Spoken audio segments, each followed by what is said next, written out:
ভারত চলছে এগিয়ে, সঙ্গে বাংলা নিয়ে, সেকুমাকু কংগ্রেসের মুখে ঝামা ঘষে দিয়ে। 1946-এ সভাপতি নেহেরু বাপুজির দয়ায়, সর্দার প্যাটেল সরে আসে বাপুজির কথায়।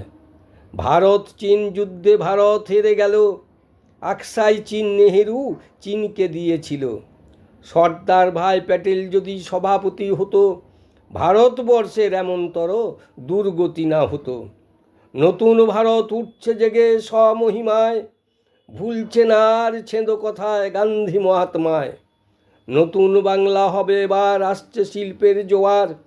সাঁকরাইলে আমূল গাড়েন দিচ্ছে জাহাজ শিল্পের বহর। জাহাজ শিল্পে বিপ্লব, বাংলায় 3400 কোটি বিনিয়োগ। বিপর্যয় মোকাবেলায় অর্জুন বাহিনী তাড়াতাড়ি হবে যে নিয়োগ। পরিবর্তনের বাংলা এখন 1 লক্ষ চাকরি সেপ্টেম্বরে। পরিযায়ী শ্রমিক থাকবে না কেউ, হাসবে যুবক ঘরে ঘরে। আয়ুষ্মান ভারত, অন্নপূর্ণা, বিনা পয়সার বাস। মা বোনেরা স্বস্তি পাবে, মিটবে মনের আশ।